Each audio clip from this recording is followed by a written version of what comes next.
ஹாய்ங்க. இந்த வீடியோவில் நம்ம ஆல்ரெடி ப்ரிப்பேர் பண்ணியிருந்தோம்னாங்க கருப்பு கவுனி கஞ்சி பவுடர்.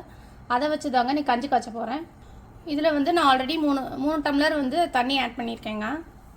இது வந்து 2 பேருக்கு தாராளமாக சாப்பிட்லாங்க. அதில் வந்து நம்ம 4 டேபிள் ஸ்பூன் வந்து இந்த கஞ்சி பவுடர் வந்து சேர்த்துக்கலாங்க. நம்ம சேனலில் ஆல்ரெடி இந்த வீடியோ இருக்குங்க, அந்த பொடி எப்படி ரெடி பண்ணேன்னு. இதில் மிளகு சீரகம்லாம் அந்த பொடியில் ஆட் பண்ணியிருக்க வாசி நல்லா வாசமாக இருக்குங்க. இதை மீடியம் ஃப்ளேமில் வச்சு கிண்டி விட்டுட்டே இருங்க, சீக்கிரமாக திக்காகிடும். இது நல்லா திக்காகிற வரைக்கும் இதை மிக்ஸ் பண்ணிட்டே இருங்க. இப்போ பார்த்தீங்கன்னா நல்லா தண்ணியாக இருக்குது. கொஞ்சம் நேரத்துக்கு கழித்து பார்த்தீங்கன்னா நல்லா திக்காகிடுங்க. இதில் சால்ட்டு கொஞ்சம் ஆட் பண்ணிக்கோங்க.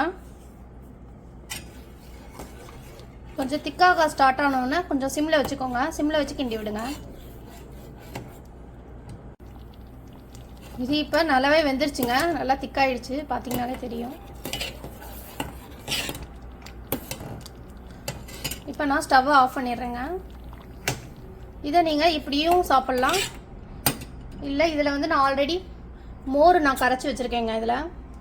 இதை இப்போ மோர் கொஞ்சம் அடுப்பை ஆஃப் பண்ணிட்டேன். இப்போ நீங்கள் மோர் கொஞ்சம் இதில் ஆட் பண்ணிக்கோங்க, நல்லாயிருக்கும் டேஸ்ட்டு.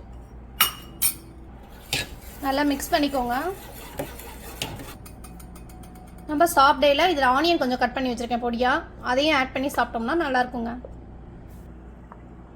இப்போ நான் இதை பவுலில் ஊற்றிட்டேன். கொஞ்சம் நம்ம ஆனியன் ஆட் பண்ணிக்கலாம், அதில் நல்லாயிருக்குங்க. இப்போ நம்மளோட ஹெல்த்தியான கருப்பு கவுனி அரிசி கஞ்சி ரெடி ஆயிடுச்சு.